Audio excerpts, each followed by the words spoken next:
seperti yang pernah dikritik oleh Gus Mus atau Kiai Haji Mustafa Bisri yang mempermasalahkan MUI itu kadang sering nggak jelas. Yang lebih jelas kalau dia ngurusi sertifikasi halal. Kalau dapat duit dia ngurusi. Tapi kalau ada oknum-oknum ulama atau ustadz yang nggak beres, nggak mau ngurusi. Sehingga Gus Mus mengatakan MUI itu makhluk apa? MUI, Majelis Ulama Indonesia, harus tahu ini. Ada seorang penipu mengaku ustadz. Dia berusaha membenturkan ajaran agama Islam dengan agama Kristen atau ajaran Al-Quran dengan ajaran Alkitab. Ini sangat berpotensi memecah belah bangsa. Pembodohan dan penipuan publik dilakukan oleh ustadz ini. Demikian cuplikan videonya. Yang ketiga, yang dikandung daripada Roh Kudus. Maaf, aduh, astagfirullah. Ini udah bukan distorsi lagi, Ustaz. Ini penghinaan kepada Islam. Penghinaan kepada Islam. Kenapa? Yang dikandung daripada Roh Kudus. Maaf, seribu maaf. Menurut Islam, Roh Kudus itu siapa? Jibril alaihissalam. Yang dikandung oleh Roh Kudus. Roh Kudus membuat seorang perempuan mengandung. Bukan karena kun fayakun. Sedangkan Al-Quran menyatakan Isa ibnu Maryam, Yeshua HaMashiach, Yesus Kristus itu jadi karena Allah bilang kun fayakun. Dia bilang apa? Roh Kudus yang membuat itu. Aduh, sex intercourse, terjadi hubungan persetubuhan antara Roh Kudus dengan Ustaz. Lahir dari anak darah Maria. Anak darah Maria, perawan Maria, usianya 12 tahun waktu itu. Disetubul, astagfirullahaladzim. Ada ituan dari Roh Kudus. Hamil dia, lahir anak. Yang namanya Yesus Kristus. Salam sejahtera semuanya. Hum Swastiastu, Namo Buddhaya. Assalamualaikum, Shalom Alehim, Rahayu, Rahayu, Rahayu, Sampurasun. Oke teman-teman, video ini secara khusus kita tujukan kepada MUI, ya, Majelis Ulama Indonesia, ya, kelompok organisasi yang ngaku-ngaku Majelis Ulama Indonesia. Ya. Tapi secara umum dan spesial juga kita tujukan kepada Polri, ya, Polisi Republik Indonesia, kemudian Kementerian Agama, Kementerian juga Hukum dan HAM, ya. Jadi perlu tahu semua, Presiden, kalau sekarang juga ada Bapak Mahfud MD, ya, dan jajaran-jajarannya. Perlu tahu ini, ya, juga Kementerian Agama, Gus Yakut harus tahu ini. Keberadaan ada satu oknum yang ngaku-ngaku ustadz, ya, jadi seorang oknum ngaku-ngaku ustadz ternyata menebarkan berita bohong dan pembodohan publik, ya. Jadi ini public deception, ya. Pembohongan publik alias berita bohong dan juga pembodohan publik yang cukup gencar dilakukan oleh oknum yang ngaku ustadz ini. Dia menyebarkan ajarannya dengan mengatasnamakan Islam. Ya, jadi ini sangat berbahaya, ya. Oknum satu ini menyebarkan ajaran-ajarannya yang penuh dengan dusta, pembodohan publik. Didengar ceramahnya disebarkan ke seluruh Indonesia dan nampaknya pengikutnya cukup banyak, ya. Ribuan, mungkin ratusan ribu bahkan, ya.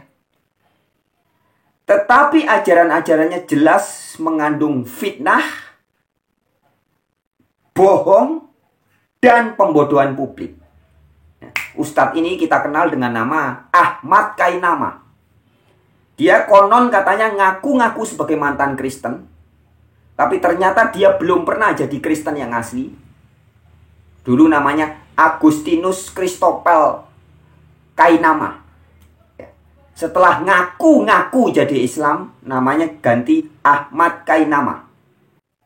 Ya, sekali lagi, ini untuk umum, tapi terkhusus kepada Majelis Ulama Indonesia. Supaya jangan jadi seperti yang pernah dikritik oleh Gus Mus atau Kiai Haji Mustafa Bisri. Yang mempermasalahkan MUI itu kadang sering nggak jelas. Yang lebih jelas kalau dia ngurusi sertifikasi halal. Kalau dapat duit dia ngurusi. Tapi kalau ada oknum-oknum ulama atau ustadz yang nggak beres, nggak mau ngurusi. Sehingga Gus Mus mengatakan MUI itu makhluk apa? Ya, ini sudah tersebar luas ya. Pernyataan Gusmus menyatakan bahwa MUI itu makhluk apa? Nggak jelas. Nah, ayo ini saatnya. Orang-orang di MUI alias Majelis Ulama Indonesia. Ini ada oknum ngaku-ngaku ustadz, menyebarkan ajaran katanya mengatasnamakan Islam. Tapi ajarannya selalu provokasi, berupaya membenturkan ajaran Islam dengan ajaran Kristen. Yang ketiga, yang dikandung daripada Roh Kudus. Maaf aduh, astagfirullah. Ini udah bukan distorsi lagi, Ustaz. Ini penghinaan kepada Islam. Ini udah bukan distorsi lagi, Ustaz. Ini penghinaan kepada Islam. Berupaya membenturkan kitab suci Al-Quran dengan Bible. Ini sangat berpotensi memecah belah bangsa. Membodohi publik, membohongi publik, membodohi generasi muda, dan memecah belah NKRI. Di dalam Pancasila jelas, semua agama dilindungi oleh negara. Jadi semua agama yang benar yang ada di bumi Nusantara ini dilindungi oleh negara. Dan ini ada satu oknum ngaku ustadz, berani-berani ngaku sebagai Muslim, berani ngaku-ngaku sebagai Islam. Tapi dia berupaya membentur-benturkan ajaran Al-Quran dengan Bible atau Alkitab. Membenturkan ajaran Islam dengan ajaran Kristen. Dengan cara dipelintir-pelintir. Dalam ceramahnya yang cuplikan videonya sudah kita dengarkan tadi ya. Ahmad Kainama atau nama dulunya Agustinus Christopel Kainama ini jelas sekali berupaya membenturkan ajaran Al-Quran dengan ajaran Bible. Ketika dia membahas tentang Roh Kudus yang ada di Alkitab.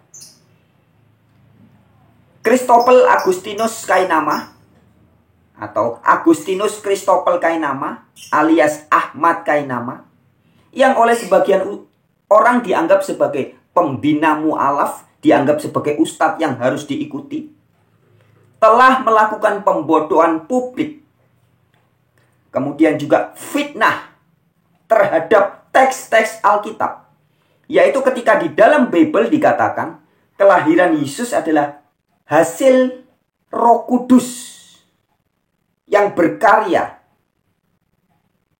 Dan itu dijelaskan jelas di dalam Bible, sebenarnya di Al-Quran juga ya. But Maria atau Maryam, kalau di Al-Quran Maryam, kalau di Bible Maria, itu melahirkan Yesus bukan hasil dari hubungan seksual atau hubungan suami istri. Tetapi hasil karya Allah melalui kuasanya yaitu Roh Kudus menitipkan janin Yesus.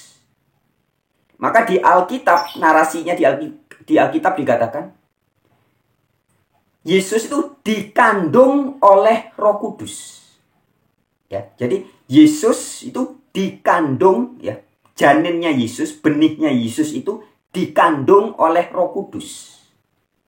Tetapi oleh pikiran jahatnya oknum Ustadz Kainama ini dipelintir ayat Alkitab itu.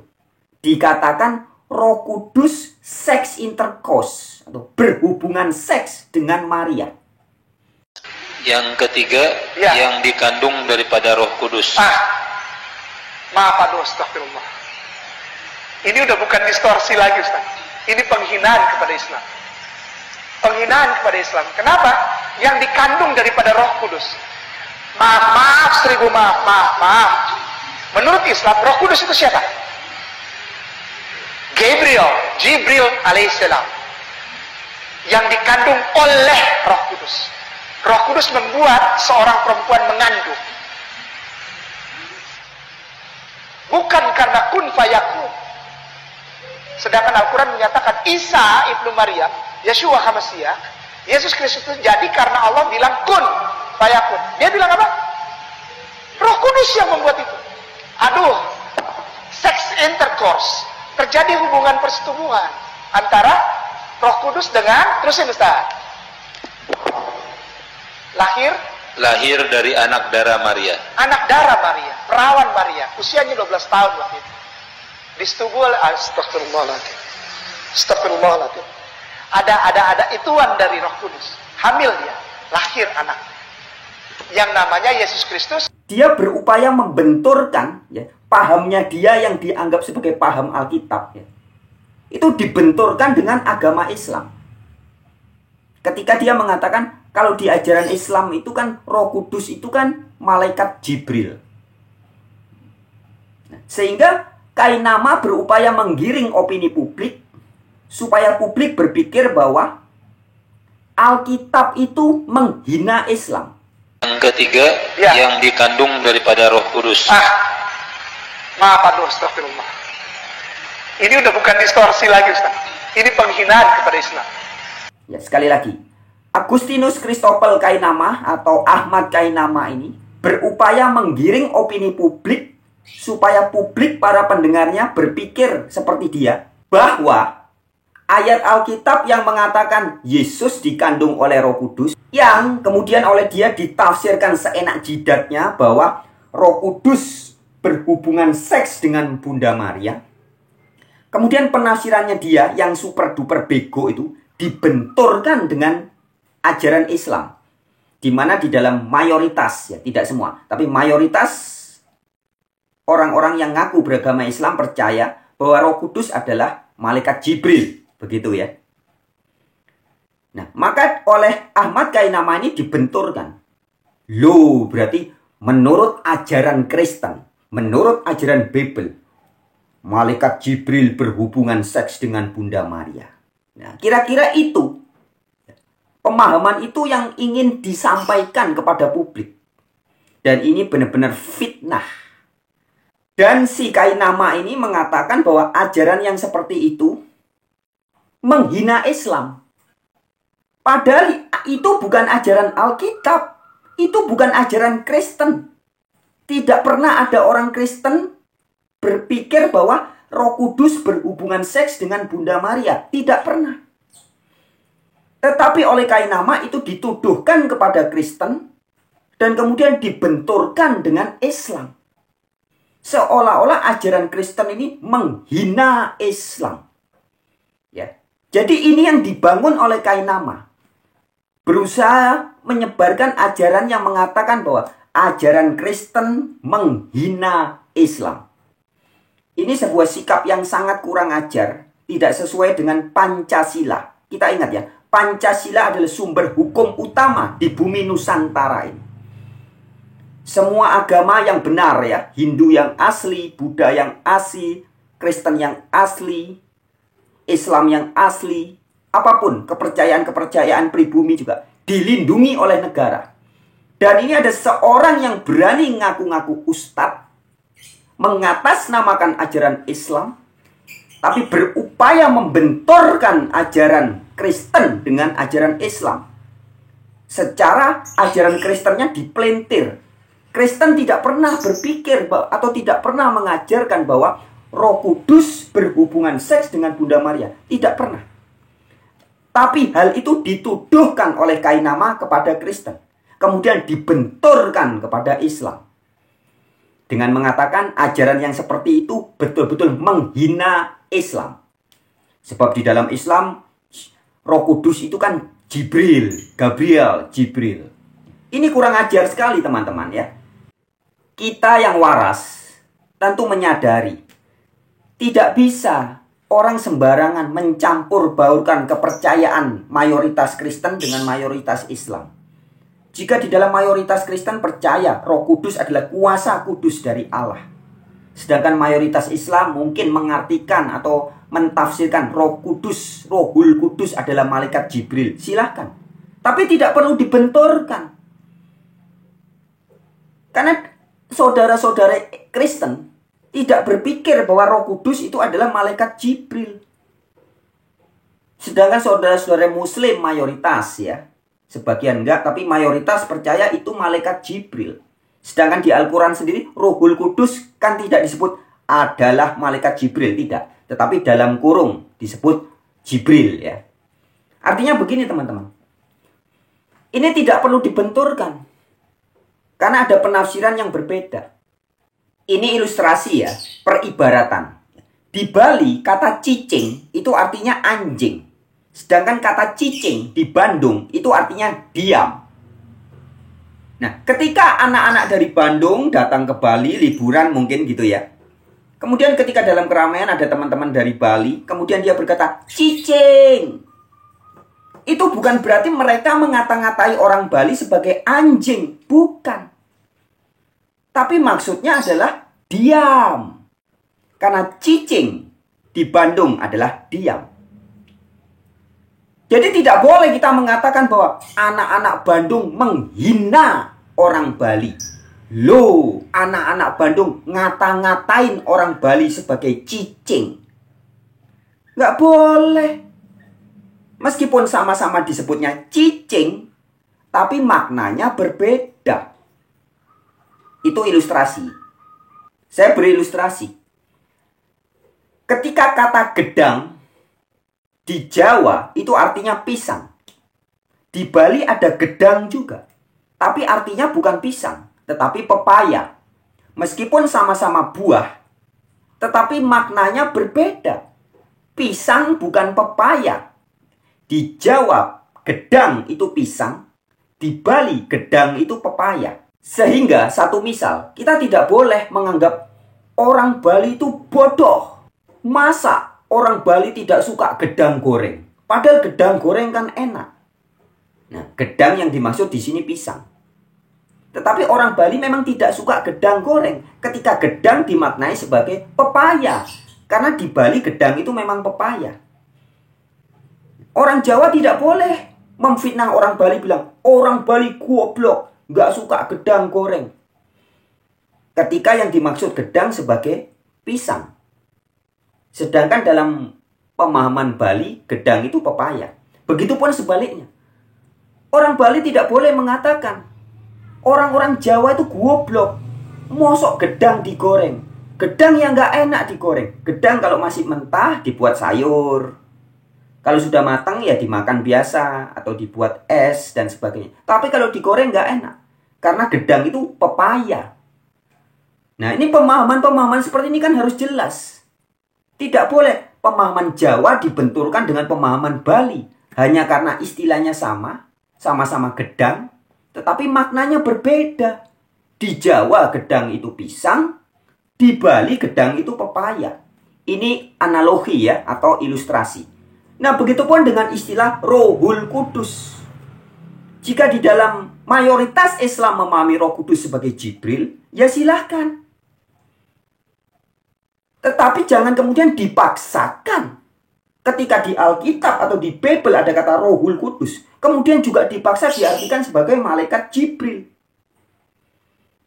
Terlebih lagi ketika kata Rohul Kudus yang oleh Ustadz Kainama diartikan sebagai malaikat Jibril, kemudian difitnah lagi sebagai bersetubuh, melakukan seks intercourse, berhubungan seks dengan Bunda Maria.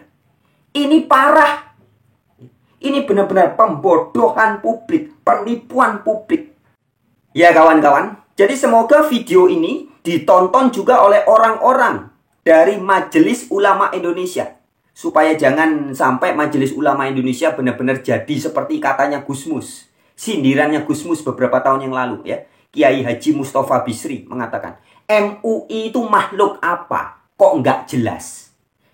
Jelas kalau ngurusi sertifikasi halal baru jelas. Tapi kalau ngurusi ada oknum-oknum ulama sing ngawur-ngawur, ustad-ustad, oknum-oknum ustad yang ngawur-ngawur, MUI biasanya nggak ngurusi itu.